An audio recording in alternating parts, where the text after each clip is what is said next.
Welcome সবাইকে। তো শুরু করব জিওলজিক্যাল ম্যাপ নিয়ে বেশ কিছু পড়ব। অবশ্যই রিকোয়েস্টেড ভিডিও, বিভিন্ন রিকোয়েস্ট আসে, তো যখন যেটা স্টার্ট করি সেটা কমপ্লিট না করে আবার অন্যটাও ভিডিও করতে পারি না। টোপো ম্যাপটা প্রায় শেষের দিকে, বলতে গেলে শেষই বলবো। রিকোয়েস্ট অনুযায়ী আমি দিয়েছি, বেশিরভাগটাই শিখিয়ে দিয়েছি। তো জিওলজিক্যাল ম্যাপের একটা থিওরিটিক্যাল ভিডিও আমি শেয়ার করেছি, কারণ এই জি ম্যাপ বা জিওলজিক্যাল ম্যাপ করতে গেলে বেসিক কিছু জিনিস আগে তো জানতে হবে, নাহলে তো ছবিটাই করা যাবে না। যেহেতু নতুনত্ব, স্কুল লেভেল পর্যন্ত কোনো দিন এইসব বিষয় আসেনি, তাই এটা একটু খুঁটিয়ে শিখতে হবে। তো জিওলজিক্যাল ম্যাপের রিকোয়েস্টও এসে পৌঁছেছে, তো অবশ্যই শেয়ার করব। তো জিওলজিক্যাল ম্যাপ কী জিনিস সেগুলো প্রথম ভিডিওতে আমি দিয়েছি। আগে আমি রিকোয়েস্ট করব সবাইকে যে এই ম্যাপটা প্র্যাকটিক্যালটা করার আগে অবশ্যই ওই ভিডিওটা সকলে দেখে নিও। এই যে ছবি, তার মধ্যে কোনটা কি, কেন করব, কি করব, ওই বিষয়গুলো তো আগে জানতে হবে, তবে ম্যাপটা খুব ইজিলি হয়ে যাবে। তো জি ম্যাপের তো শেষ নেই, অজস্র। আর জি ম্যাপ মানেই আমরা যে নামটা জানি সেটা হচ্ছে প্ল্যাট। যারাই জিওগ্রাফি স্টুডেন্ট, এমনকি জিওলজি স্টুডেন্ট, যারা জি ম্যাপ করতে হয় যাদের, প্ল্যাটের নামটা তো ওতপ্রোতভাবে জড়িত। কারণ এই প্ল্যাটের এই মোটা বইটাতেই রয়েছে প্রচুর জি ম্যাপের এরকম এক্সারসাইজ, যেগুলো আমরা স্টুডেন্টরা জেরক্স করে করে সেখান থেকে আমরা কাজ শিখি, প্র্যাকটিস করি। তো এই নামটা ওই জন্য এই বই ছাড়া আর কোথাও এরকম ম্যাপ আমরা পাবো না। তো প্রচুর ম্যাপ তোমরা এই ম্যাপের মধ্যে অনেক কিছু কমন পেয়ে যাবে, যে এগুলো তো আমাদের কলেজেও করিয়েছে। বিভিন্ন ম্যাপ, কঠিন থেকে সহজ, বিভিন্ন ম্যাপ এখানে রয়েছে। এবং ম্যাপ কত স্ট্রাকচারের হয় সেগুলো আমি প্রথম ভিডিওতে শেয়ার করেছি, যে ইউনিক্লাইনাল, ফোল্ডেড এবং ফল্টেড, মেন এই 3 ধরনের বিষয় সিলেবাসে থাকে। প্রত্যেকটা ম্যাপ আলাদা, একদম কঠিন। এই যে হাতে রয়েছে আমার এখন একটা ফল্টের ম্যাপ, আবার ডাবল সিরিজ, সিঙ্গেল সিরিজ, আনকনফর্মিটি 1, 2, 3, বিভিন্ন রকমের ফল বিভিন্ন ম্যাপ, প্রচুর ম্যাপের শেষ নেই। মনে হয় 40-45 ম্যাপ, কত উল্টাবো। প্রচুর ম্যাপ আমার রয়েছে। তো একটা করে ম্যাপও যদি এক দিন শেয়ার করি, তাই মনে হয় 2 মাস লেগে যাবে। তো যাই হোক, খুব ইম্পর্টেন্ট মেজর ম্যাপ, এবং প্রত্যেকটা স্ট্রাকচারের থেকে একটা করে, প্রত্যেকটা সিরিজের থেকে একটা করে আমি শেয়ার করার চেষ্টা করব, যাতে তোমরা আগে শিখে যেতে পারো। তারপর তো তোমাদের প্র্যাকটিস, তোমরা যত ম্যাপ প্র্যাকটিস করবে তত তোমরা জিনিসটা জানতে পারবে। এখান থেকে শিখে গেলেই এখান থেকে ভাইভার উত্তরও তোমরা দিতে পারবে। তো একটা করে আসবো, তার আগে দেখাই একটু ফাইনাল শিক বিষয়টা বলে দিই, মানে জি ম্যাপ বিষয়টা কিভাবে করতে হবে। তো জি ম্যাপ এরকম 2-4টে তোমাদের কলেজে করতে দেবে। যখন তোমরা ফাইনাল শিট করবে তখন কিন্তু জি ম্যাপটাকেও লাইট ট্রেস করতে হবে। প্রথমে চিহ্নগুলো লাইট ট্রেস করবে না, ওগুলো হাতে করেই দেবে। এই বর্ডার মানে এই ভাগগুলো, এগুলো মানে বেড, আমি ধরেই নিচ্ছি তোমরা সবাই প্রথম ভিডিও দেখে ওগুলো শিখেই এসেছো, ওই জন্য ওগুলো আর ডিটেলে আমি যাচ্ছি না। অর্থাৎ section line, strike line, bed, bedding plane, এই টার্মগুলো ইউজ করছি আমি। তো এই সবগুলো থাকবে লাইট ট্রেসে, আর এই চিহ্নগুলো নিজেরা আর কি তুলে নেবে। তো এইভাবে পুরো ম্যাপটা প্রথমে ট্রেস হবে। তারপরে এই ম্যাপের যে ছবি, তার নিচেই ঠিক ছবিটা আঁকা থাকবে স্কেল টেল দিয়ে, এবং তার ইন্ডেক্স, এই পুরোটা হচ্ছে ফাইনাল শিটে থাকবে। পরীক্ষাতে আমাদের এই পোর্শন প্রয়োজন নেই, এই ম্যাপটা আমাকে দিয়ে দেওয়া হবে। ম্যাপটাকেই কাজে লাগাবো, ম্যাপটাকেই স্ট্রিপ হিসাবে ব্যবহার করে, ম্যাপটাকে কাজে লাগিয়ে ম্যাপের মধ্যে কাজ করে আমি তার ছবি এখানে ড্র করব। এবং সেই ছবি ড্র করার পরে যেটা শিখতে হবে সেটা হলো একটা বিশাল ইন্টারপ্রিটেশন, এবং এই ইন্টারপ্রিটেশনটা ভীষণ গুরুত্বপূর্ণ। 5-6টা পয়েন্টে ইন্টারপ্রিটেশন শিখতে হবে। পরীক্ষাতেও কিন্তু ম্যাপ করার সাথে সাথে ইন্টারপ্রিটেশন করতে দেবে, এবং সেই ইন্টারপ্রিটেশনগুলো আমাদেরকে শিখতে হবে। তাহলে এই হচ্ছে কাজ। জি ম্যাপ মানেই আমাদের তার ইন্টারপ্রিটেশন এবং তার ছবি, এই দুটোই হলো আমাদের করতে হবে। অর্থাৎ বিভিন্ন ম্যাপের থেকে আমাদের কাজ হচ্ছে এই যে প্রোফাইল ড্রয়িং, এই জিওলজিক্যাল সেকশন বা প্রোফাইলটা ড্র করা। এবং এইটা ড্র করেই কাজটা শেষ হচ্ছে না, এটা ড্র করার পর এখানে কী বোঝা যাচ্ছে, কি বুঝতে পারলাম, অর্থাৎ এর থেকে ইন্টারপ্রিটেশনটা is a vital part of G map. তো তোমাদের আমি আস্তে আস্তে পুরোটাই শেয়ার করব, ধরে ইন্টারপ্রিটেশনটাও বলে দেবো যে কীভাবে লিখতে হয়, কী করে 3D করতে হয়। তোমরা ভিডিওগুলো ফলো করো আর বন্ধুদের সাথে একটু শেয়ার করো, অনেক স্টুডেন্ট যেন উপকৃত হয় এটাই চাইছি। তোমাদের মতো যে দেখছো তার সাথে সাথে যেন বাকিরাও যাদের একটু সমস্যা এগুলো তারা যেন বাড়ি বসেই এটা শিখে যেতে পারে। তাই তোমরা বিষয়গুলো বন্ধুদের সাথেও শেয়ার করো। তো আমি এবার সরাসরি কাজে ঢুকে যাব, আর বেশি কথা বাড়াবো না, যে ম্যাপটা আমাদের কিভাবে ড্র করতে হবে। প্রথমে আমি এই যে ম্যাপটা শেয়ার করছি তোমাদের সাথে, এটাও প্ল্যাটেরই। তো খুব সহজ একটা ম্যাপ। আমি বিভিন্ন ম্যাপই তোমাদের সাথে শেয়ার করব, তোমরা দেখতে থাকো। তো এটা একদম প্রথম পর্বের জন্য করছি। ফার্স্ট বলে দিই, যদিও এই বিষয়গুলো আগের ভিডিওতে বলেছি, আর একবার বলে দিই যেহেতু ম্যাপটা আমি স্টার্ট করব। তো পরীক্ষার সময় এরকম একটা ম্যাপ প্রথম তোমাকে দিল। প্রথমেই আমরা যেটা দেখব যে সেকশন লাইনটা ওরা দিয়েছে কি না। এখানে দেখো সেকশন লাইন হচ্ছে ও আর পি। এই যে ওপি লাইন, এই সেকশন লাইনটা কিন্তু ম্যাক্সিমাম সময় দেওয়া থাকে। যদি দেওয়া না থাকে তাহলে আমায় নিজেকে টানতে হবে। তাহলে কিভাবে সেকশন লাইন টানতে হয় সেটাকে বলে দিই। সেকশন লাইন আমি যেমন খুশি টানতে পারি, আমি এভাবেও টানতে পারি, আমি এভাবে যেমন ইচ্ছা টানতে পারি। কিন্তু কিভাবে টানা উচিত, এমনভাবে আমি সেকশন লাইন টানবো যতগুলো বেড এখানে দেখা যাচ্ছে, যে চিহ্ন আলাদা মানেই এক একটা বেড। তো যতগুলো বেড দেখা যাচ্ছে প্রত্যেকটা যেন আমার সেকশন লাইনে আসে, এটা আমার ফার্স্ট টার্গেট। আমি যদি এভাবে করি, মানে আমি ধরো এইভাবে টানছি, এভাবে যদি টানি, তাহলে হয়তো এই বেডটা আমি পাবো না, এই বেডটা পাবো না। তো আমি যখন ক্রসে টানছি তাহলে দেখা যাচ্ছে প্রত্যেকটা আমার লাইনে এলো। তো এইভাবে টানার পরও দেখা যাচ্ছে একটা দুটো বেড এলো না, তাতে কিছু অসুবিধা নেই। মানে ম্যাক্সিমাম বেডকে আমি আনার চেষ্টা করব। একটা দুটো যদি বাদও হয়ে যায় সেটা কিছু অসুবিধা নেই, যদি নিজেরা আমরা সেকশন লাইন টানি তখনকার জন্য বললাম। আর জেনারেলি সেকশন লাইন পরীক্ষায় দিয়ে দেয়, তার একটা কারণ আছে। সবাই যদি আলাদা আলাদা সেকশন লাইনে ছবি করে, প্রত্যেকটা স্টুডেন্টের ছবি আলাদা হবে, সেটা কারেকশান করা একটা বিষয়, সময় সাপেক্ষ ব্যাপার। তো একটা যদি সেকশন লাইন দেওয়া থাকে তাহলে অল ওভার সমস্ত স্টুডেন্টের ছবিটা কিন্তু একই হবে, তো কারেকশানের ক্ষেত্রে অনেক সুবিধা হয়ে থাকে। তো ওই জন্য পরীক্ষায় সেকশন লাইন জেনারেলি দেওয়া হয়। আর যদি ভাই জিজ্ঞাসা করে কীভাবে সেকশন লাইন টানতে হয়, তখন তোমরা আমার এই অ্যান্সারটা বলে দেবে যে ম্যাক্সিমাম অফ বেড আমার যেন কাট করে, সেই হিসাবে সেকশন লাইন টানবো। বেশ, তাহলে সেকশন লাইন টানা আছে। এবার আমার নেক্সট কাজ কি, এই সেকশন লাইন অনুযায়ী আমায় ছবি আঁকতে হবে। তো ছবি আঁকার জন্য প্রথম কাজ আমাকে ভূমিরূপ আঁকতে হবে, যেটা টোপো ম্যাপে শেখালাম। ভূমিরূপ অর্থাৎ কন্টুর লাইন। এই যে এখানে যে ডটেড লাইন, এগুলো হচ্ছে কন্টুর, সব ভ্যালু লেখা আছে। এখানে একটা স্কেল লেখা আছে 1 ইঞ্চ টু 1000 ফিট। এই স্কেলেই আমি আঁকবো ছবি, কোনো পরিবর্তন করা যাবে না। স্কেল পরিবর্তন হবে না, আমাকে এই স্কেলই মেনটেন করতে হবে। ইঞ্চিতে দিয়েছে মানে ইঞ্চির দিকে স্কেল, আর 1 ইঞ্চি মানে 1000 ফিট। তার মানে বুঝে গেলাম এই যে 1000, 1100, 900 এগুলো সব ফিট স্কেল রয়েছে। তো এবার আমরা এই কন্টুর ধরে আগে আমরা প্রোফাইল বা ভূমিরূপটা এঁকে নেব। প্রথম কাজ আমাদের এটা। তার জন্য আমাদের কি করতে হবে, একটা স্ট্রিপ লাগবে। তো আমি বলবো আমরা ম্যাপটাকে স্ট্রিপ হিসাবে ইউজ করব, কোনো রকম এক্সট্রা কাগজ ছিঁড়ে এখানে বসিয়ে সেটাকে স্ট্রিপ হিসাবে করব না। আমরা ওভাবে শিখিনি, তাই আমিও শেখাবো না। আমরা যেটা শিখেছি, এই ম্যাপটাকেই আমরা এই সেকশন লাইন অনুযায়ী, এই লাইনটা অনুযায়ী পুরো ভাঁজ করে দেবো। দ্যাট ইজ মাই স্ট্রিপ, যাতে এতটুকু ডিস্টরশন না হয়। আমি যখন এর ওপরে কাগজ রেখে পয়েন্টগুলো তুলব, হাতের কাজ তো একটু 19-20 হয়ে যেতে পারে, তাই জন্য আমরা এটাকেই স্ট্রিপ হিসাবে ব্যবহার করছি। এর প্রত্যেকটা পয়েন্ট যাতে এক্স্যাক্ট আমি ইউজ করতে পারি, তাহলে আমার কোনো নড়চড় হবে না। আচ্ছা, এবার এটাকেই আমি স্ট্রিপ হিসাবে ইউজ করব। কিভাবে ধরবো, স্ট্রিপ কখনো এভাবে ধরবে না, মানে লেটারটা খেয়াল করবে। ও পি আছে, তো আমি স্ট্রিপ এমনভাবে বসাবো, ও বাঁ দিকে থাকবে, পি ডান দিকে থাকবে। ভুল করেও যেন আমি এরম বসিয়ে ফেলবো না যে পি আর ও হয়ে গেল, তাহলে পুরো ছবিটা কাটা জিরো। সব সময় লেটার ওয়াইজ বসাতে হবে। ও পি, ও থেকে পি আমার ছবি হবে। তাহলে প্রথম কি করব, প্রথমে আমি আগে একটা বড় দাগ টেনে নেব। আমি প্রথমে পেন্সিলেই দেখাচ্ছি তোমাদের, পেন্সিলে প্রথমে অবশ্যই করব, কারণ ব্ল্যাক কালি না দিলে তো দেখতে ভালো লাগে না ছবি। পরে আমি পেন দিয়ে দেবো, যে জায়গাগুলো মনে হচ্ছে আমার একটু মোছামুছির দরকার পড়তে পারে, ওই জন্য আগে একটা পেন্সিলে টানলাম।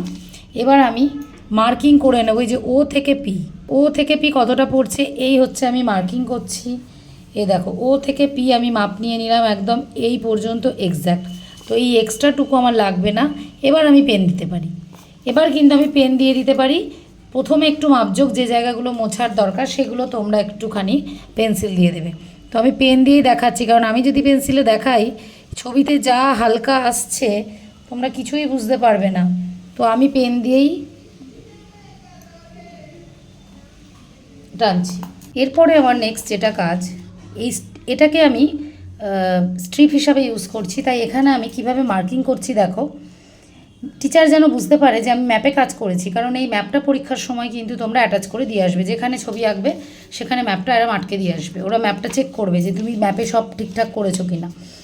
তাহলে যেভাবে আমি স্ট্রিপটা ধরবো, অর্থাৎ এরকম মানে ও সব সময় বাঁদিকে থাকবে এবং এই ভাঁজে আমি যেন সব দেখতে পাই, তাই সেই হিসাবে কাজ করব। প্রথমে আমি কন্ট্যুরগুলো মার্ক করব।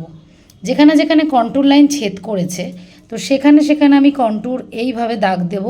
এটা লেখা আছে 808 লিখে দিলাম। ম্যাপে তুমি যত ইচ্ছা কাজ করতে পারো, পেন দিয়ে কালি দিয়ে যা খুশি করতে পারো। এটা হাজারই লিখলাম, 1100 তো 11 লিখলাম। যেখানে যেখানে কাট করেছে লাইনে, যেটা কাট করেনি সেটা না, একটা কন্ট্যুর ঘুরে যতবার কাট করবে ততবার আমাকে পয়েন্টটা ধরতে হবে। এটা আবারও 11, এটা হচ্ছে আবার 1000, 900, 800, 700, আবারও 700, আর এটা দেখো আসেনি, এটা 800 আর আসেনি। আমি এগুলো লিখে নিলাম কারণ আমি যখন এইভাবে স্ট্রিপটা বসাবো, এবার আমি স্পষ্ট বুঝতে পারছি কোন কোন পয়েন্টে আমি কত ফিট করে তুলব। ওই জন্য আমি এই দিকটা লিখে নিলাম। শর্ট শর্ট টেকনিক দেখাবো, এইভাবে যদি তোমরা করো জিম্যাপ নিখুঁত হবে এবং খুব কম সময়ের মধ্যে হয়ে যাবে। প্রথম কথা, স্ট্রিপে তোলার ঝামেলা করবে না, এটাকে স্ট্রিপ হিসাবে ব্যবহার করবে। এটা একটা টেকনিক। এগুলোও আমাদের বড় বড় টিচারদের কাছে শেখা। তোমরা অলরেডি এতদিনে জেনে গেছো যে আমরা কোন কোন টিচারদেরকে পেয়েছি পড়াশুনোর সময়। সুতরাং আমরা অনেক টেকনিক শিখেছি যেগুলো তোমাদের সাথে আমরা শেয়ার করি। তো এই দিকে দেখো পয়েন্টগুলো তুলে নিয়েছি। তো আপাতত আমার এটা দরকার। আর একটা জিনিস দেখবো যে হায়েস্ট কত আছে, 1100 হায়েস্ট আছে আমার। তাহলে স্কেল কত, স্কেল এখানে বলে দিয়েছে 1 ইঞ্চি 1000 ফিট, তাহলে 1000-এর থেকে একটু বেশি লাগবে 1100, তাই আমি 1500 মতো নেব। 1500 মতো নিলেই আমার হয়ে যাবে। তাহলে 1 ইঞ্চি, ইঞ্চির দিক দিয়ে আমাকে স্কেল করতে হবে। দেখো 1 ইঞ্চি 10 ভাগই করা আছে, 1 2 3 4 5, 10 ডিভিশন স্কেল। তাহলে আমার 15 মতো নিলাম, 1500 নিলাম। 0.5-এ বিন্দু দিয়ে নিলাম। 0.5-এ আমি মার্কিং করলাম, কারণ 1100 আছে যেহেতু, তাহলে 1100 থেকে একটু বেশি টানতে হবে আমাকে, সেই জন্য 1500 পর্যন্ত করলাম। এবং সেটা কিন্তু এখানে আমরা পরিষ্কার লিখে দেব। 0 একটু করে দাগ দিয়ে লিখবে, অনেকেই দাগটা দেয় না, এই পয়েন্ট দিয়ে লিখে দিল, ভালো হবে না, একটু করে দাগ দেবে। আমরা 500 করে স্কেল করলাম, মানে হাফ ইঞ্চি, 1 ইঞ্চি মানে 1000, এটা আমার স্কেল ছিল, তাহলে মেনটেন হলো। আর একটু 500 বেশি নিলাম কারণ আমার ওখানে 1100 আছে। এইটা লিখে দিলাম। দুদিকেই লেখা যায়, একদিকেও লেখা যায়, অ্যাজ ইউ উইশ। আমি একদিকেই লিখছি। একটা অ্যারো দেবো। অ্যারো সবসময় ঊর্ধ্বমুখী হবে, দুমুখও হবে না। সব সময় যেদিকে বাড়ছে সেদিকে অ্যারো দেব। এবং এখানে আমি লিখে দেব height in feet. Altitude in ফিটও লেখা যায়, হাইট ইন ফিটও লেখা যায়, যা ইচ্ছে। আচ্ছা, আর একটা দেবো সেকশন লাইনের নাম, এটা হচ্ছে ও পি। আমি সব ব্ল্যাক পেনে দিচ্ছি, তোমাদের বুঝতেও একটু সুবিধা হবে, পরিষ্কার লাগবে আর কি। এবার হচ্ছে আমরা বিন্দুগুলো কি করে তুলব। এই স্ট্রিপটা বসিয়ে ডাইরেক্ট তুলে দেব। আই এস্টিমেশন তো আছেই, তার সঙ্গে স্কেলও আমাদের আছে। আচ্ছা, প্রথমে হচ্ছে ওপি মিলিয়ে বসালাম। এটা যেন নড়ে না, এই কাগজটা যেন নড়ে না, এর ওপরেই স্কেলটা আমরা বসিয়ে দেব। প্রথম পয়েন্টে বসাবো। দেখো এটা শক্ত করে ধরে রেখেছি যেন না নড়ে। প্রথম পয়েন্টে আমি দিচ্ছি 800। এই যে 8 লিখে রেখেছি, বুঝতে পারছো, বারবার আমায় ম্যাপ আর খুলতে হবে না। 800 মানে বুঝতেই পারছো এই যে মানে 8-এ বিন্দু পড়বে। এটা 5 6 7 8, 8-এ বিন্দু দিলাম। আচ্ছা, এরপরেরটা হচ্ছে 9,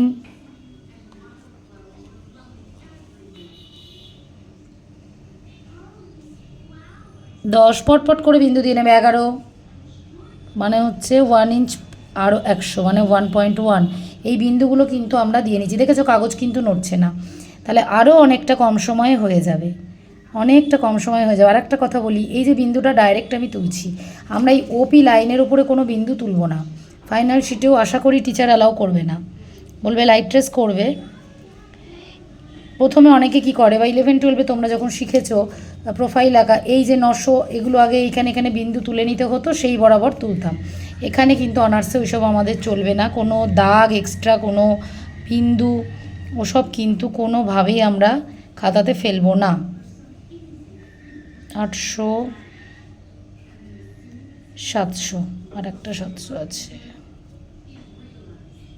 তাহলে যখন জয়েন করবো মানে জয়েন করার সময় আগে অবশ্যই পেন্সিলে আমি জয়েন করব, কারণ একটু ব্যাকাটারা হতে পারে। এবার জয়েনটা কীভাবে করবে, এখান থেকে আমার পয়েন্ট স্টার্ট হচ্ছে, এদিকে তো কিছু নেই, কিন্তু একটা ট্রেন্ড আমি বুঝতে পারছি যে ক্রমশ বাড়ছে। তার মানে এখানে যদি একটা থাকতো এই সমান মান অথবা এর থেকে কমের দিকে যেত, এটা ধরে নেব, নাও হতে পারতো, এরপরে হয়তো বেশি থাকতেও পারতো, কিন্তু আমরা ওই ট্রেন্ড বুঝে আমরা জয়েনটা করব। মোটামুটি এর সমান একটা লেভেল থেকে আমি এটা স্টার্ট করে, আর স্মুথ হ্যান্ডে কিন্তু জয়েন হবে।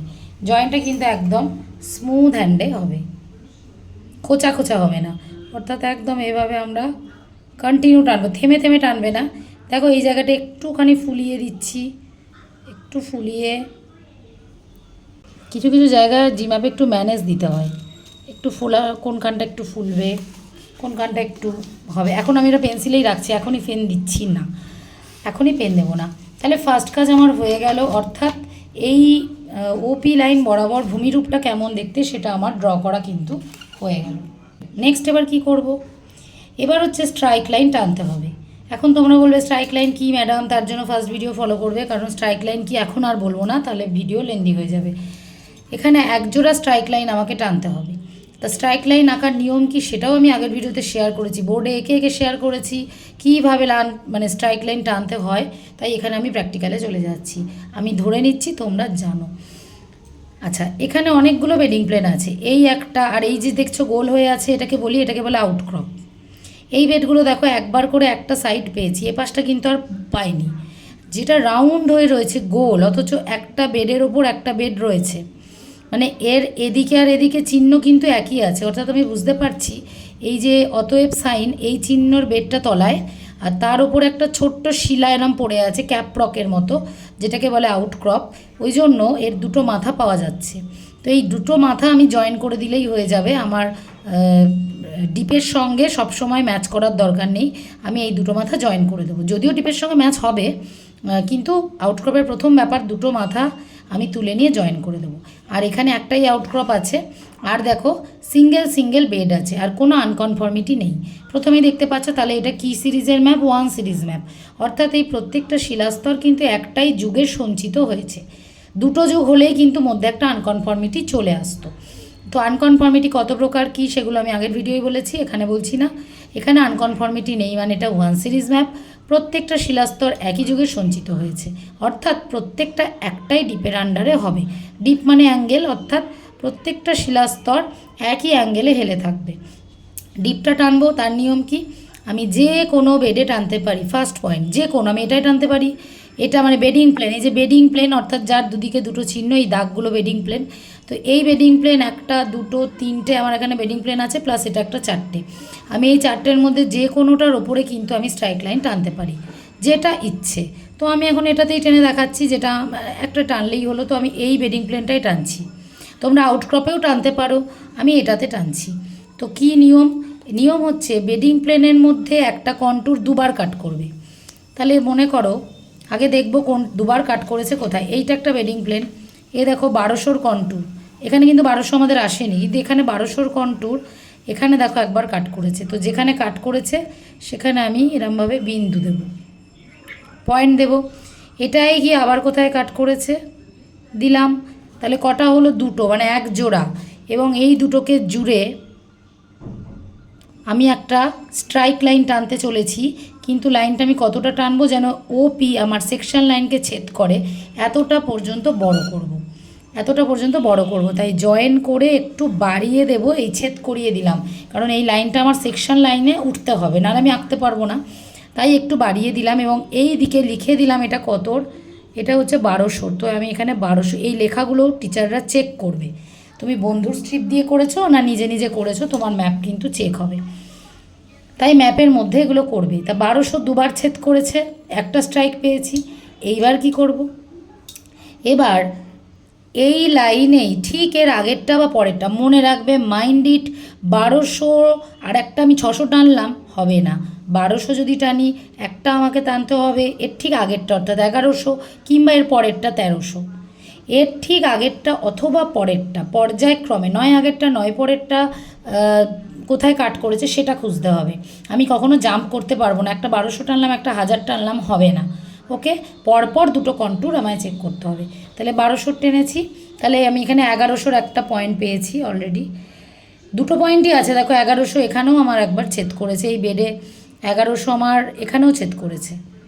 আমি এই পয়েন্টটাও নিতে পারি, মানে জোড়া পয়েন্ট এখানে এক জোড়া এখানে এক জোড়াও নিতে পারি, নাও নিতে পারি। এই একটা পয়েন্ট দিয়ে সেট স্কোয়ার ধরবে, অর্থাৎ এখানে একটা স্কেল ধরলে আর তলায় আর একটা স্কেল দিলে, দেখো পেন দিয়েও হয়ে যাবে সেট স্কোয়ারের কাজ। এখানে দিলে দিয়ে এটাকে ঠেলে এরকম সরাবে, তুমি পেয়ে যাবে। এরকমভাবে সেট স্কোয়ার দিয়ে কিন্তু আমি এই বিন্দুটা টেনে দেব। দেখো যদিও সেই কাটিং পয়েন্ট দিয়েই প্রায় গেল। এই দুটো পয়েন্ট নিয়েও করতে পারো। আসলে অনেক ম্যাপে কি হবে, কষ্ট করে একটা পয়েন্টই খুঁজে পাবে, দুটো পয়েন্ট মোটেও পাবে না। একটার দুটো পেতেই হবে, আর একটার একটা পেলেই চলবে। দুটো ম্যান্ডেটারি না, কিন্তু একটা প্রথমটা কিন্তু দুটো ম্যান্ডেটারি, অর্থাৎ একটা কন্ট্যুর দুবার ছেদ করবে আর একটা তার পাশের কন্ট্যুরটাই একবার ছেদ করবে, সেই বিন্দুটা আমার দরকার। তাহলে একটা 1200 একটা 1100 আমি পেয়ে গেলাম, অর্থাৎ একজোড়া স্ট্রাইক লাইন আমার টানা হয়ে গেল। এরকম অনেক ম্যাপ তোমরা পাবে যেখানে কন্ট্যুর এই বেডিং প্লেনকে একবার করে ছেদ করেছে। এই যে দুবার কি সুন্দর ছেদ করেছে, জুড়ে দিলাম, এই জিনিসটা হবে না।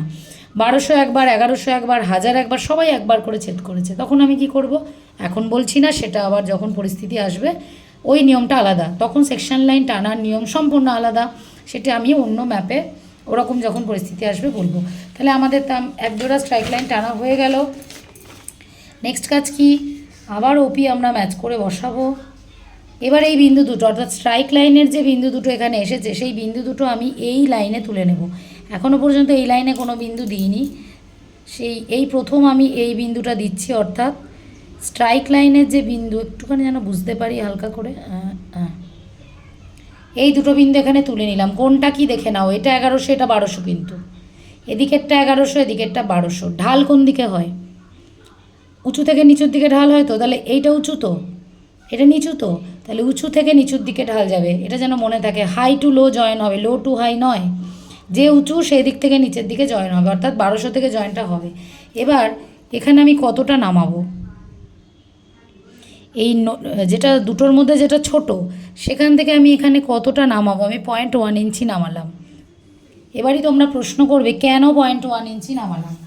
0.1 ইঞ্চি কেন নামাবো, এটা কিন্তু কোনো নিয়ম, মানে সব ম্যাপে এরকম হবে না। যত জিম্যাপ তোমরা করবে, 20-30টা যত খুশি জিম্যাপ করো, প্রত্যেকটাতে যে 0.1 ইঞ্চি নামবে এটা একদম ভুল কথা। স্কেল অনুযায়ী এটা নামবে। আমাদের স্কেল কত ছিল ব্যাপারটা বলে দিই, মন দিয়ে শোনো। স্কেল হচ্ছে 1 ইঞ্চি 1000 ফিট।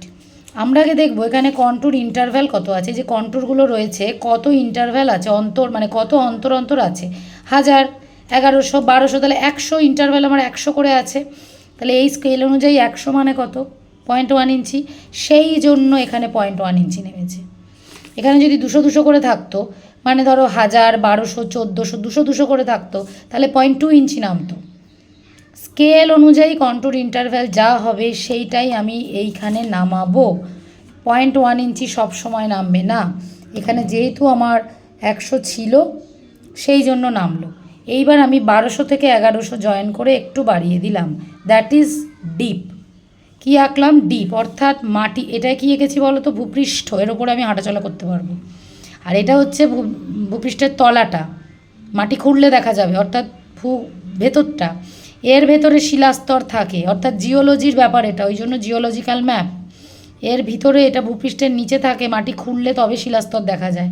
সেই শিলাস্তরগুলো বিভিন্ন অ্যাঙ্গেলে ভেতরে সজ্জিত থাকে, অবশ্যই এগুলো পাললিক শিলা। এখানে যে কটা আছে লেয়ার মানে এই স্তর মানেই পাললিক শিলা। আবার ইন্ডেক্সে নাম দেখেও বুঝতে পারবো, ইন্ডেক্স যদি নাও দেয় আমরা দেখেই বুঝতে পারবো জি ম্যাপে যে লেয়ার তৈরি করে, অর্থাৎ বেড, বেডিং প্লেন, এই যে কথাগুলো পাললিক শিলার সঙ্গে যুক্ত। তাই এগুলো সবই পাললিক শিলা আমার বেড রয়েছে। তো সেইগুলো এই ডিপের আন্ডারে সজ্জিত রয়েছে, একটাই ডিপ। একটাই ডিপের আন্ডারে সবকটা আঁকবো, that is unique liner structure. এটা হতে চলেছে ইউনিক লাইনার স্ট্রাকচার, কারণ ডিপ আমার একটাই। ওকে, একটাই যুগের ম্যাপ, একটাই ডিপ, তাই ইউনিক লাইনার স্ট্রাকচার। এবার আমি কি করব, কি টানবো? এবার আমায় যেটা করতে হবে, বেড অর্থাৎ এই বেডিং প্লেনগুলো আমাকে ম্যাপে এবার তুলতে হবে। তুমি অন্য কালার ইউজ করতে পারো, আমি দেখাচ্ছি যতগুলো বেডিং প্লেন আছে। এই যে কন্ট্রোলের কাজ শেষ, এবার বেডিং প্লেন যেখানে যেখানে ছেদ করেছে বি বলে লিখবো। ম্যাপটা বলেছি কাজ করে ভূত বানিয়ে দেবে একদম। প্রত্যেকটা বেডিং প্লেন যেখানে যেখানে ছেদ করেছে এখানে বি বলে লিখবো। এই যে মানে একটা করে মার্কিং করে নিচ্ছি যাতে ভাঁজ করলে আমি সহজে বুঝতে পারি। আর নেই, এই যে বি বলে লিখলাম, এই বেডিং প্লেন কটা এবার আমার প্রোফাইলে উঠবে। প্রোফাইল মানে একদম কিন্তু মাথার মধ্যে উঠবে, কোনো মাপের ব্যাপার নেই, শুধু বি কটা সোজাসুজি, জাস্ট সোজাসুজি স্কেল ধরবে, এইখানে একটা হালকা করে একটা বিন্দু দিয়ে নেবে, মানে যেন তুমি বুঝতে পারো পয়েন্টটা শুধু দেবে। শুধু বি কটাই তুলবে, একদম ওপরে দেখো আমি হালকা করে দাগ দিচ্ছি যেন আমি নিজে বুঝলেই হবে, কারণ এগুলো সব পেন দিয়ে দেবো তো, তখন দেখবে সুন্দর দেখতে লাগবে। এই কটা আমার বি আছে, বুঝতে পারছো? আঁকলেই বুঝতে পারবে। 5খানা আমি টেনেছি, এই 5খানার মধ্যে একটা আছে আউটক্রপ। এই যে এই বি আর এই বি, এই প্রথম দুটো বি দেখো একটাই বেডের দুটো মাথা, তাই এটা আমি প্রথমেই এইভাবে জয়েন করে দিতে পারি। দেখো ভালো করে তাকিয়ে, ডিপের আন্ডারেই রয়েছে, মানে আমাকে তো ডিপ অনুযায়ী সেট স্কোয়ার দিয়ে ঠেলে ঠেলে ঠেলে ঠেলে এভাবে গিয়ে এক একটা টানতে হবে। এভাবে যদি যাও তাও দেখো এই দুটো পয়েন্ট ম্যাচ করছে। আর যদি 19-20 হয়, মানে একদম ঠেলে দেখছি যে ম্যাচ করছে না, তখন তোমরা ডিপটা ছেড়ে দেবে, ডিপের দরকার নেই, তখন এমনি এই দুটো মাথা জুড়ে দেবে।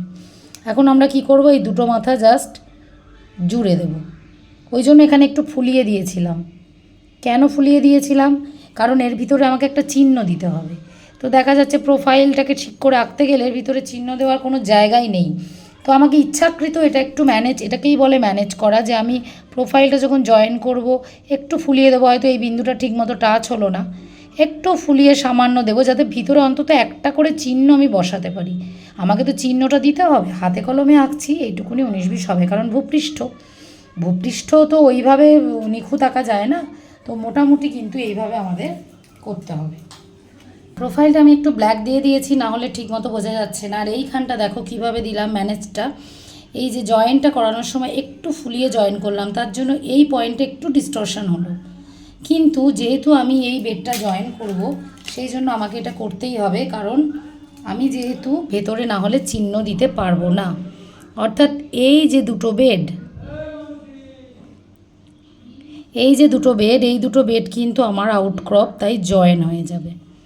এমনভাবে জয়েন হবে, ভেতরে একটু ফুলিয়ে দিয়েছি যাতে একটা বিন্দু দিতে পারি। তাহলে একটা বেড হয়ে গেল, এটা কিন্তু হিসাবে যদি তুমি দেখো এর সঙ্গে ম্যাচই করে গেছে এই ডিপের সাথে। তো বাকিগুলো এবার কিভাবে টানবো, তার জন্য সেট স্কোয়ার লাগবে। সেট স্কোয়ার ছাড়া তোমরা দুটো স্কেল দিয়েও করতে পারো, অনেকবার দেখিয়েছি দুটো স্কেল দিয়েও এসব কাজ করা যায়। আমার যে সেট স্কোয়ার লাগবেই এরকম কোনো ব্যাপার নেই, আমরা সব ম্যানেজ করতে পারবো। তো এখন কি করব, কোনটার সঙ্গে ম্যাচ করে ধরবো? আগে সেট স্কোয়ার ধরতে গিয়ে এখনও দেখি বড় হয়ে যাওয়ার পরও এমএ পরে স্টুডেন্টগুলো গুলিয়ে ফেলে, ম্যাডাম ভুলে গেছি। সব সময় যেটা টানবে, যে ডিপটা টানবে তার সঙ্গে একটা সাইড ধরবে। কোন সাইড ধরবে? যা ইচ্ছে, যে সাইডটা তিনটের মধ্যে ইচ্ছা একটা দিক ধরবে। আর একটা দিক ম্যাচ করে দেখো সেট স্কোয়ারটা উঠছে, এবং এই একটা করে বিন্দু যখন পাবো তখন আমি টেনে দেব। কোন দিকে টানবো? যে ডিপের দিকে কিন্তু টানবো। এই যে একটা বিন্দু এসছে, পুরো এদিকে টেনে দিলাম। এই বডির ভেতর দিয়ে কিন্তু শিলাগুলো যাবে, বডির ভিতর দিয়ে কিন্তু শিলা যাবে। মানে তোমরা ভেবো না আমি কি এখানটা টানবো, না, এটা ভূপৃষ্ঠের বাইরের দিক, বাইরের দিকে কখনো লাইন যাবে না, শুধু ভেতর দিকটা যাবে।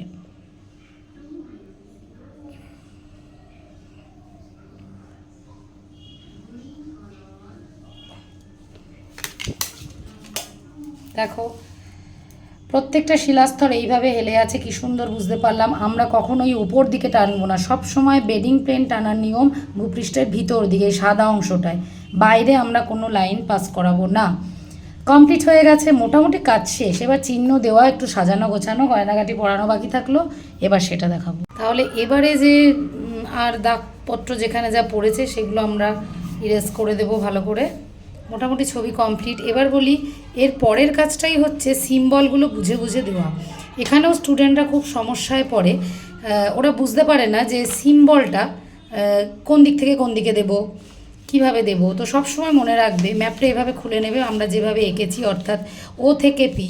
তো ও থেকে পি যদি দেখো, প্রথম এখান থেকে এই বেডিং প্লেনটা যে জায়গাটা, অর্থাৎ এই যে জায়গাটা, এখানে কিন্তু এই অতএব চিহ্নটা আছে, মাঝখানে আউটক্রপের চিহ্ন দেখতে পাচ্ছ তোমরা, তাহলে এই চিহ্নটা সবার আগে দিয়ে নাও।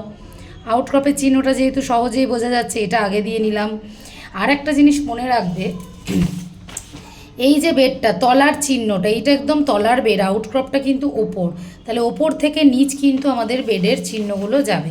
ওই জন্য বললাম এইভাবে বসিয়ে নেবে।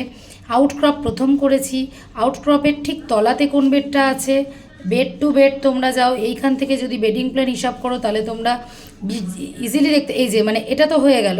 এর পরের এই যে পয়েন্টটা, তাহলে এই পয়েন্টটা কোনটা, এইটা, তাহলে এই বরাবর জায়গাটা কোন চিহ্নটা আছে, অতএব চিহ্নটা।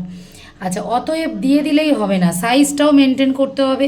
অতএবের সাইজ দেখেছো তো, কতটুকু এবং কতটা দূরে দূরে, ঠিক সেইভাবে কিন্তু আমরা সাইজগুলো মানে এই চিহ্নগুলো দেব। সিম্বলের ওপরেও কিন্তু নাম্বার আছে, অর্থাৎ জিম্যাপে যদি গোটা 10 নম্বর থাকে, তো সেই 10 নম্বরটা তো বুঝে বুঝে দেবে, পার্টে পার্টে দেবে, হেডিংয়ে 1.5, এখানে 1.5, ওখানে 2, এরমভাবে ভাগ ভাগ করে করা থাকে। দেখো অতএবের সাইনটা দেখো, ঘন ঘন দেওয়া যাবে না, যেহেতু এখানে অনেকটা দূরে দূরে আছে, এখানেও আমাকে সেটা মেনটেন করতে হবে। যে এই সাইনটা হয়ে গেল, তারপরের বেড টু বেড জায়গাটা দেখো কী চিহ্ন, একটা করে ডট। এই যে একটা করে ডট কিন্তু অনেকটা দূরে দূরে, এখানে যে চিহ্নটা হবে একটা করে ডট, প্রচুর দূরে দূরে এই ডটটা চিহ্ন তোমরা মেনটেন করে দেবে। আমি এখন ডট পেনে কাজ করছি, ডট পেনে একদম করবে না, তোমরা জেল পেন ইউজ করবে বা মাইক্রন, যেটা আমি ইউজ করতে বলি, কারণ ডট পেনে কিন্তু কালি আটকে যাবে। এর পরের যে বেডটা দেখো সরু, একদম ঘন ঘন, অর্থাৎ এর পরের এই বেডটা, এটা একদম ঘন, মানে একদম এই যে জাস্ট আপ অ্যান্ড ডাউন করে যে চিহ্নটা হয়, একদম এইভাবে আর কি, আপ অ্যান্ড ডাউন, মানে এরম এরম করে দিলে আবার একটুখানি সেই ডটের মতো সমস্যা হয়ে যাবে। তোমাদের ডট ম্যাপ শিখিয়েছি, ওরকম সমস্যা হয়ে যাবে, মানে দাগ দাগ হয়ে যাবে। তাই রাইটে ধরবে আপ অ্যান্ড ডাউন, যাতে পেনটা সরে না যায়, মানে এইভাবে এইভাবে করতে করতে প্যাট করে এরম দাগ যেন না হয়ে যায়। ওই জন্য আপ অ্যান্ড ডাউন তোমরা মানে চিহ্নগুলো দেবে। আমি এখন তাড়াতাড়ি দিচ্ছি তোমাদের বোঝানোর জন্য, এরকম যে ব্যাপারটা যাবে। আর লাস্ট সিম্বল দেখো ডট কিন্তু একটু ঘন, তাহলে ডটেরই তোমরা চিহ্ন পেলে 3 রকম, একটা ফাঁকা ফাঁকা, একটা খুব ঘন ঘন, একটা মাঝারি ঘন। তাহলে এই জায়গার ডটটা কিন্তু মোটামুটি এই রকম, ওই একটু বড় বড় কিন্তু কাছাকাছি, এই রকম কিন্তু ঘন যাবে এই ডটটা। এইভাবে পুরো সিম্বলটা কমপ্লিট হবে। তাহলে আমাদের পুরো কাজ কমপ্লিট। কী কী লিখতে হবে, এখানে একটুখানি আমরা লিখব অ্যাপারেন্ট ডিপ। অ্যাপারেন্ট ডিপ কী, ট্রু ডিপ কী, সব আমি শিখিয়ে দিয়েছি, সূত্র সব বলে দিয়েছি ওই আগের ভিডিওতে, ভালো করে দেখবে। ইন্টারপ্রিটেশনের সময় আরও ব্যাখ্যা করে দেবো, সূত্র লিখে লিখে কী করতে হবে। অ্যাপারেন্ট ডিপ কত, এটা মাপবে, চাঁদা বসিয়ে এই ডিগ্রিটা মাপবে, এটা মোটামুটি 5 থেকে 6 ডিগ্রি। তো এই জায়গাটা মেপে তোমরা এখানে লিখবে যে অ্যাপারেন্ট ডিপ কত, এটা চাঁদা দিয়ে মেপে এখানে লিখে দেবে। এখানে দেখো সেকশন লাইনের নাম হাইট ইন ফিট দিয়ে দিয়েছি, ওপরে দেবে সেকশন লাইনের ডিরেকশন, ও থেকে পি। এই হচ্ছে ম্যাপটা আমার, সোজা ধরবো নর্থ সাউথ ইস্ট ওয়েস্ট, ও থেকে পি, অর্থাৎ ক্রসে লাইন আছে নর্থ ওয়েস্ট থেকে সাউথ ইস্ট, এই ডিরেকশানটা আমরা এখানে লিখে দেবো। এটা হচ্ছে ও, মানে এই কোণটা হচ্ছে নর্থ ওয়েস্ট, লাইনটা সোজাসুজি থাকলে নর্থ সাউথ হতো, এরকম থাকলে ইস্ট ওয়েস্ট হতো। যদি একটু এরকম হেলানো থাকতো তাহলে কি হতো, নর্থ ওয়েস্ট ওয়েস্ট, মানে ওয়েস্ট এবং নর্থ ওয়েস্টের পার্ট পড়েছে বলে দুটো মিলিয়ে কিন্তু ডিরেকশান হতো, 3টে লেটার আমার ইউজ হতো। তাহলে এটা হচ্ছে north west to south east, এইখানে আমি লিখে দেব নর্থ ওয়েস্ট, এখানে লিখে দেব সাউথ ইস্ট। কাজ যেটুকু করবে নিখুঁত কাজ করবে, টিচার যেন এতটুকু নাম্বার কাটতে না পারে। এবার যেটুকু কমপ্লিট হয়ে গেছে, এবার যেটা বাকি সেটা হচ্ছে এর প্রেজেন্টেশন, মানে ওই বক্স করে ইন্ডেক্স করা, এইটুকুনি আমাদের বাকি আছে। তারপরে হবে এই ছবিটার ইন্টারপ্রিটেশন। তো ইন্টারপ্রিটেশন আমি অবশ্যই শেয়ার করব, কিন্তু একটা ভিডিওতে করতে চাইছি না। এটার যদি ইন্টারপ্রিটেশন এখন দেখাতে যাই অনেক লেন্দি হয়ে যাবে, তোমাদেরও দেখতে ভালো লাগবে না এতটা লেন্দি ভিডিও। তো একটাতে ম্যাপটা শেখানোই থাক, ম্যাপটা ভালো করে তোমরা করবে। আমি প্রেজেন্টেশনটা দেখিয়ে দিই যে কীভাবে প্রেজেন্টেশন করবে। জানোই যে প্রেজেন্টেশনে আমি একটু বেশি গুরুত্ব দিই। যারা আমার ভিডিও ফলো করো, এতদিন ধরে দেখছো, তারা এটুকু অন্তত বুঝে গেছো যে আমি কিভাবে কাজ করাই বা কোনগুলো একটু বেশি হাইলাইট করি। তো প্রেজেন্টেশনটা আমি ভীষণই গুরুত্ব দিই। দ্যাট ইজ প্র্যাকটিক্যাল পেপার মানে এরকম না যে শুধু একটা কাজ কোনো রকমে করে ছেড়ে দিলাম, তার সঙ্গে সুন্দরের একটা ব্যাপার আছে। ওখানে বক্সটা করলাম হচ্ছে স্কেলটা লেখার জন্য। তোমরা বলবে স্কেল তো ডান দিকে যেমন তেমন করে লিখে দিলেই হয়। অবশ্যই হয়, কিন্তু অবশ্যই হলে তোমার বন্ধুর সঙ্গে তোমার 2 নম্বরের পার্থক্যটা কোথা থেকে থাকবে, তাই না? একজন পেলো হয়তো 8, আর একজন পেলো 9.5, তো এই 9.5টা যে কোথা থেকে আসবে? এই সূক্ষ্ম কাজগুলোর ওপরই তো 9.5, মানে 1.5-2 নম্বরের ডিফারেন্স মানেই তো তোমার ক্রেডিট বা পার্সেন্টেজ যাই বলো অনেকটা ডিফারেন্স হয়ে যাচ্ছে। এখানে যেমন তেমন করে স্কেল লিখে দিলে অবশ্যই হয়, কিন্তু যে একটু গেট আপটা ভালো দেবে তার নম্বরের সঙ্গে বাকিদের নম্বর তো অবশ্যই ডিফারেন্স থাকবে। এটা থাকতে বাধ্য। স্কেল, এখানে স্কেল লিখে 1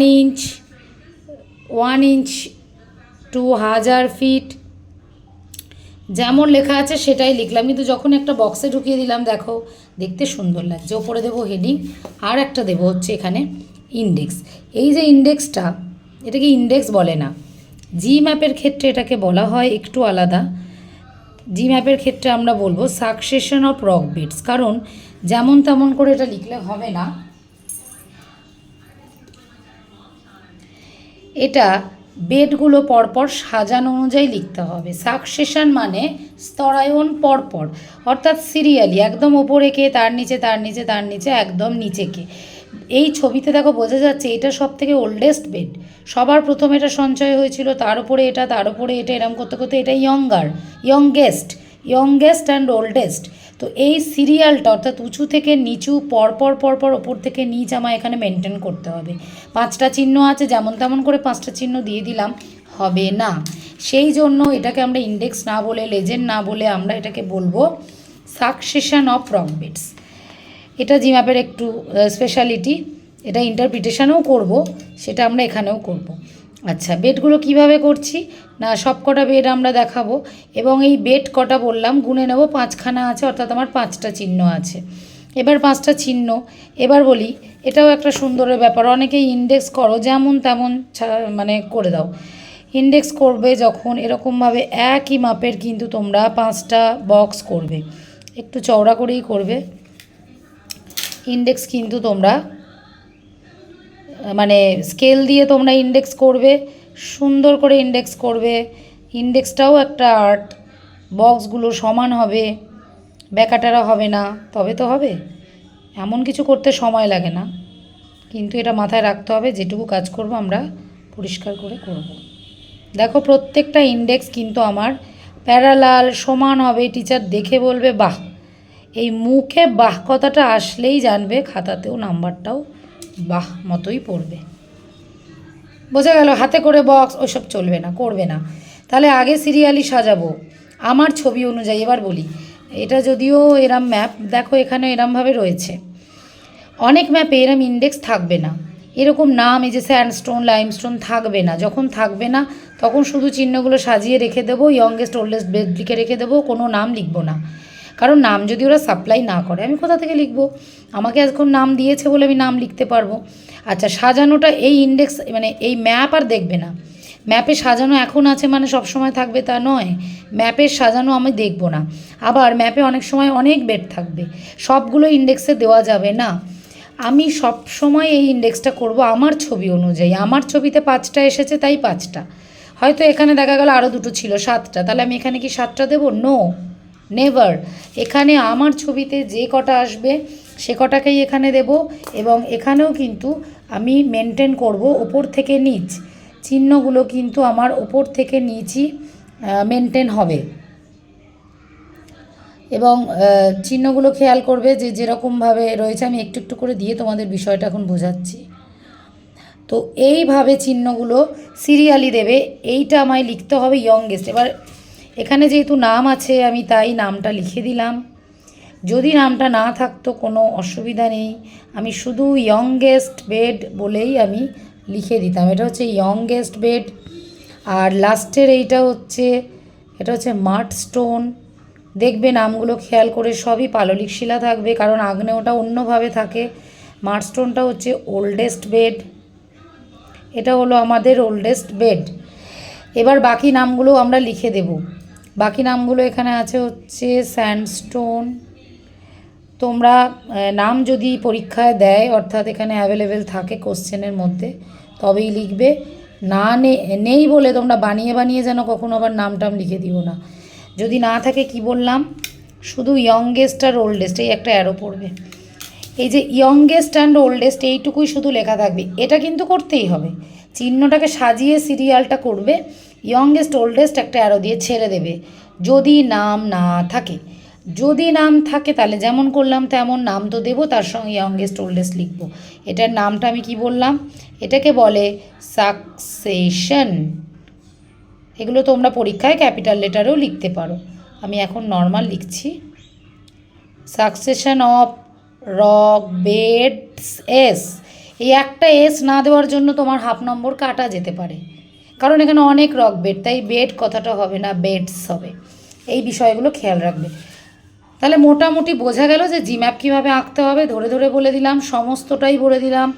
ইন্ডেক্স, স্কেল, ডিরেকশন, ডিপ, সব কিছুই বলেছি। এখন এখানে হেডিংটা কি হবে, এখানটা হেডিং হবে হচ্ছে যে এ ক্রস সেকশন, এ জিওলজিক্যাল সেকশন, ক্রস সেকশন না, এখানে হেডিংটা হবে এ জিওলজিক্যাল।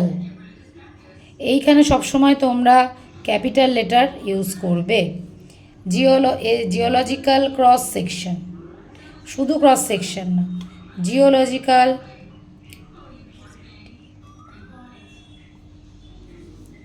a geological cross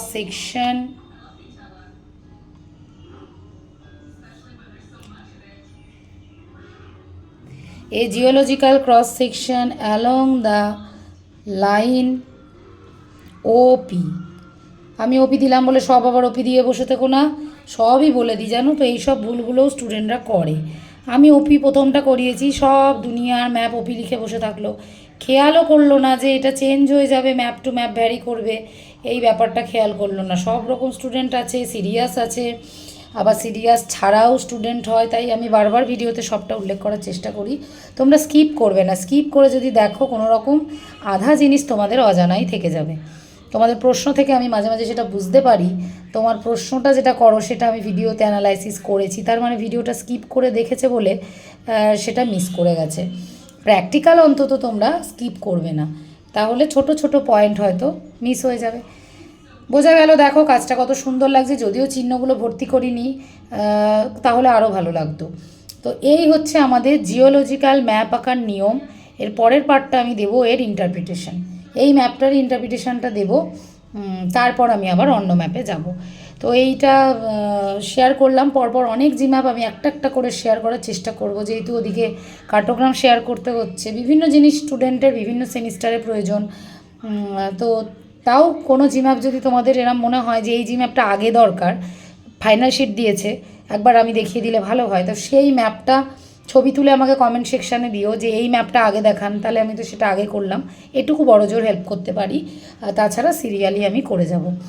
তো বুঝলে নাকি জানিও, কোনো জায়গায় কোনো কোশ্চেন থাকলে তোমরা কমেন্ট সেকশানে সেটা আমার জন্য রেখে দেবে, আমি নিশ্চয়ই রিপ্লাই করব, রিপ্লাই করারই চেষ্টা করি সবাইকে। তো করো, ভালো করে প্র্যাকটিক্যাল করো, নিখুঁত করে করো, কোনো প্রশ্ন থাকলে বলবে, আমি অবশ্যই জানাবো। থ্যাংক ইউ, সকলে ভালো থেকো।